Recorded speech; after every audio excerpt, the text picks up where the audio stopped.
नमस्कार है। तो आज संस्कृत भाषा शिक्षण की दूसरी क्लास में आप सभी का स्वागत है। और जैसा कि कल हम बात कर रहे थे भाषा शिक्षण के सिद्धांत की, तो लगभग 5 या 6 सिद्धांत हम कर चुके थे। आगे इसी क्लास को हम निरंतरता या गति प्रदान करते हुए आगे के विषय पे चर्चा करते हैं। आशा करती हूँ कि आपको कल की क्लास अच्छी लगी होगी। और अगर आपकी कुछ क्वेरी है, कुछ समस्या है, तो आप पूछिए, टेक्स्ट कीजिए, फोन कीजिए। स्वागत है आपका, आपकी हर समस्या का निदान किया जाएगा। जी हाँ, तो आज हम बात करते हैं सिद्धांत नंबर 5 की। सिद्धांत नंबर 5 हमें कहता है अनुपात तथा क्रम का सिद्धांत। अनुपात तथा क्रम का सिद्धांत, यह सिद्धांत हमें क्या कहता है कि हमें हमारे विषय का भली भांति ज्ञान होना चाहिए। कि हमें अगर जैसे अभी मैं आपके सामने कक्षा दे रही हूं, तो मुझे किस अनुपात में और क्रम यानी किस विषय को मुझे पहले करवाना चाहिए, किस विषय को मुझे उसके बाद में करवाना चाहिए। और अगर प्राइमरी कक्षा को आप करवाने चाह रहे हैं, तो आपको अच्छी तरह पता होना चाहिए कि बच्चों को किस अनुपात यानी वो किस एज ग्रुप के बच्चे हैं, वो कितने शब्द आज कर सकते हैं या कितने अक्षर कर सकते हैं, उसके बाद कितने शब्द कर सकते हैं, उसके बाद यदि जैसे कर्म, और अगर कर्म न हुआ यानी जैसे आप पहली कक्षा के बालक को सीधा गाय का प्रस्ताव करा देंगे तो वो चीज संभव नहीं है। आपको क्रमानुसार और रेशियो यानी अनुपात के अनुसार ही विषय से बच्चे को अवगत करवाना पड़ेगा कि आप किस अनुपात में और किस क्रम में बालक को पढ़ा रहे हैं। विषय को आपको अच्छी तरह से अपने कक्षा के अनुसार और बच्चे के आयु वर्ग के अनुसार अनुपात और क्रम में आपको बांटना पड़ेगा। आप क्लास में रुचि स्वाभाविकता से पढ़ाइए, फिर उसमें रुचि बनाइए, उसके बाद बच्चे को अभी अभ्यास करवाइए, दोहराई करवाइए उस चीज की। उसके बाद आपका काम यह बनता है कि आप किस क्लास में जा रहे हैं। यदि आप 5वीं क्लास में जा रहे हैं तो वहां आपका जाने का अनुपात और क्रम अलग होना चाहिए। अगर आप पहली कक्षा में जा रहे हैं तो वहां आपका जाने का क्रम अलग होना चाहिए, अनुपात अलग होना चाहिए। तो जी हाँ, बिल्कुल आपको कर्म एवं अनुपात का ध्यान रखना पड़ेगा कि भाषा को या विषय को किस अनुपात में किस कर्म के अनुसार आपको करवाना है। यानी आप बिना वर्णमाला करवाए सीधे ही 12 खड़ी करवाने लग जाएं तो क्या ऐसा संभव है? नहीं है।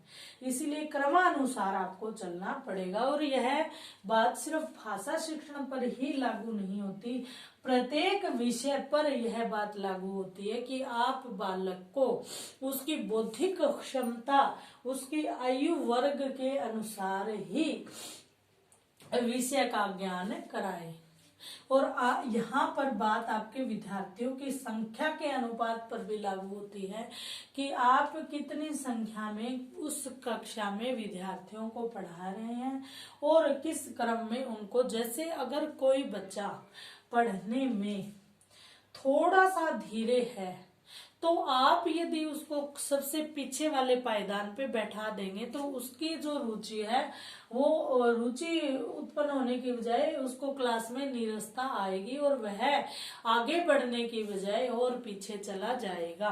तो आपको यह भी ध्यान रखना है कि बच्चे को कक्षा में जो बैठाने का जो अरेंजमेंट है वो भी आपको कैसे करना है। हर एक चीज में आपको सामंजस्य बनाकर चलना होगा।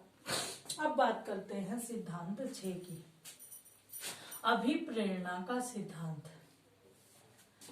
देखिए, आपको बालक को समय समय पर अभिप्रेरित यानी मोटिवेट करते रहना पड़ेगा, क्योंकि सब विषय एक जैसे समान नहीं होते। शुरू में जो विषय है वो आसान से मुश्किल की ओर चलता है, तो जैसे जैसे विषय का स्तर कठिन होता जाएगा वैसे वैसे बालक को कहीं ना कहीं नीरसता या उबन पैदा होगी। तो आपको उसके लिए बालक को समय समय पे अभिप्रेरित करना पड़ेगा। यानी आपको अभिप्रेरित करने का तरीका, अब आपकी अगर क्लास है और 30 से 40 मिनट की क्लास है और आपको पीरियड मिल गया 8th, यानी सबसे लास्ट आपको पीरियड मिल गया, छुट्टी होने वाली है और बच्चों का आपके ब्लैक बोर्ड से ज्यादा ध्यान क्या है, बैग की तरफ है कि कब बैग बंद करें और हम सबसे पहले, और निकलने की भी होड़ होती है कि सबसे पहले कौन निकलेगा। अब उस माहौल में अगर आपको क्लास दी गई है तो आपको बिल्कुल ध्यान रखना पड़ेगा कि आपके बच्चे अभिप्रेरित रहे, मोटिवेटेड रहे। और किसके लिए मोटिवेटेड रहे, बैग उठाकर भागने के लिए नहीं, पढ़ने के लिए। वहां आपकी परीक्षा होती है कि you are a good teacher और नॉट। ठीक है, तो आपको एक अच्छा अध्यापक बनने के लिए अब खुद भी अभिप्रेरित, स्वयं भी, ऐसा नहीं है कि 8th पीरियड आ गया और आप बच्चों से पहले ही निढाल हो गए। तो यदि आप बच्चों से पहले निढाल हो गए तो बात नहीं बन पाएगी, क्योंकि बच्चे तो वेट ही कर रहे हैं, वो तो आपसे पहले, वो तो फिर कंपटीशन दूसरी दिशा में चला जाएगा कि बच्चे पहले निरस होते हैं या अध्यापक पहले। नहीं, आपको खुद भी मोटिवेट रहना है और आपको जैसे जितनी ऊर्जा के साथ हम प्रथम पीरियड में जाते हैं उतनी ही ऊर्जा के साथ हमें क्या करना पड़ेगा, लास्ट के पीरियड में जाना पड़ेगा। अभिप्रेरित स्वयं भी रहना पड़ेगा और बालकों को भी अभिप्रेरित रखना पड़ेगा। यह शिक्षण का सिद्धांत है और यह सिद्धांत कॉमन है, ऐसा नहीं कि यह एक ही लैंग्वेज पर काम करेगा। यह सिद्धांत है वो प्रत्येक कक्षा में प्रत्येक विषय पर भी लागू होता है। लेकिन फिलहाल हम क्लास पढ़ रहे हैं संस्कृत भाषा शिक्षण की, तो हम इसको ज्यादा इसी से रिलेट करेंगे। अब बात आती है सिद्धांत नंबर 7 की, व्यक्ति विभिन्नता का सिद्धांत। और यह बात क्लास में हमारी बहुत बार होती है। देखिए, व्यक्तिक विभिन्नता का जो नियम आपने साइकोलॉजी में पढ़ा होगा और साइकोलॉजी में पढ़ा भी है और आपने अपने दैनिक जीवन में देखा भी है कि हर व्यक्ति की अपनी एक मानसिकता होती है, अपना एक सिद्धांत होता है और उसका जीवन को देखने का जो दृष्टिकोण है वो अपना इंडिविजुअल होता है। और इस संसार, यह पूरी सृष्टि ही विभिन्नता के नियम पे चल रही है। कहते हैं कि जिस दिन भी कोई भी दो चीजें प्रकृति की बनाई हुई समान हो गई, उस दिन प्रकृति का विनाश होना शुरू हो जाएगा। तो समानता के नियम पे प्रकृति काम ही नहीं करती है, प्रकृति विभिन्नता के नियम पे काम करती है। और आपकी कक्षा में अगर 30 बालक हैं तो 100% यह बात पक्की है कि वह 30 प्रकार की ही पर्सनैलिटीज आपके सामने होगी। अब वहां आपको ध्यान रखना है कि आपके पढ़ाने के तरीके से आपको प्रत्येक इंडिविजुअल यानी प्रत्येक अलग पर्सनैलिटी वाले बालक को संतुष्ट करना है, उनकी व्यक्तिगत विभिन्नताओं का सम्मान करते हुए। किसी बालक को एक बार पढ़ाने से समझ में आएगा, किसी बालक को 2 बार पढ़ाने से, किसी को 10 बार भी पढ़ाना पड़ सकता है, किसी को केवल बोलने से समझ में आ जाएगा, किसी को लिखने से समझ में आएगा, किसी को बोलना और लिखना दोनों तरह से समझ में आएगा। अब यह काम होता है आपका कि आप अपनी कक्षा को भली प्रकार से भान ले, जान ले, उसके बाद ही अपने पढ़ाने का तरीका आप क्या निश्चित करें। इसलिए मैं कहती हूँ ना कई बार कि ये जो टेक्नोलॉजी है इसके पॉजिटिव पॉइंट भी बहुत है लेकिन नेगेटिव भी बहुत है।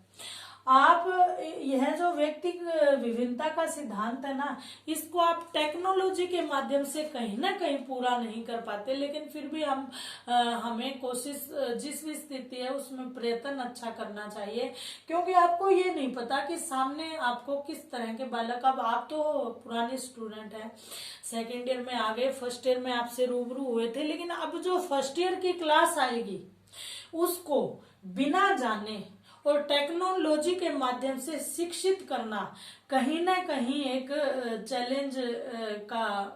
चैलेंज होगा। तो मुझे जहां तक लग रहा है आपको समझ में आ रहा होगा कि व्यक्तिक विभिन्नता के सिद्धांत का हमें ध्यान कैसे रखना है। तो हर बालक को हमें पर्सनली जानना है, पर्सनली उसको गाइड करना है और उसकी व्यक्तिगत विभिन्नता का सम्मान करते हुए हमें उसे पढ़ाना है। इसके बाद आता है सिद्धांत नंबर 8। सिद्धांत नंबर 8 हमें क्या कहता है? समवाय का सिद्धांत। अब समवाय मतलब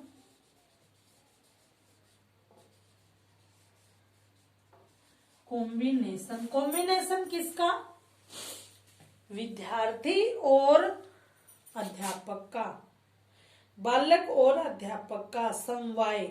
उसके बाद बालक का, अध्यापक का और विषय का समवाय। उसके बाद बालक का, अध्यापक का, विषय का और उस कक्षा के वातावरण का समवाय। अब मान लो अध्यापक पूरी रुचि से पढ़ा रहा है, बालक पूरी रुचि से पढ़ रहे हैं, विषय बड़ा अच्छा चल रहा है, उन सबके पास पुस्तकें हैं और एकदम बहुत तेज आंधी आ जाए तो क्या आप कहोगे कि वो समवाय बैठता है या बढ़िया कॉम्बिनेशन? नहीं बैठता, क्योंकि वो वातावरण की बाधा हो जाएगी। अब वातावरण बहुत अच्छा है, खूब बाहर गर्मी है, 55 डिग्री का टेम्परेचर है, लेकिन आपको कूलर एसी की व्यवस्था है, बड़े अच्छे आपने कपड़े पहन रखे हैं, बड़ा अच्छा आपको शिक्षक मिला हुआ है, बड़े अच्छे आपको बुक्स मिले हुए हैं, सारे उपकरण आपके पास हैं। और यदि आपको आप टेल के माध्यम से पढ़ रहे हैं, टेक्नोलॉजी के माध्यम से पढ़ रहे हैं और एकदम लाइट चली गई या सर्वर डाउन हो गया तो क्या आप पढ़ पाएंगे? नहीं।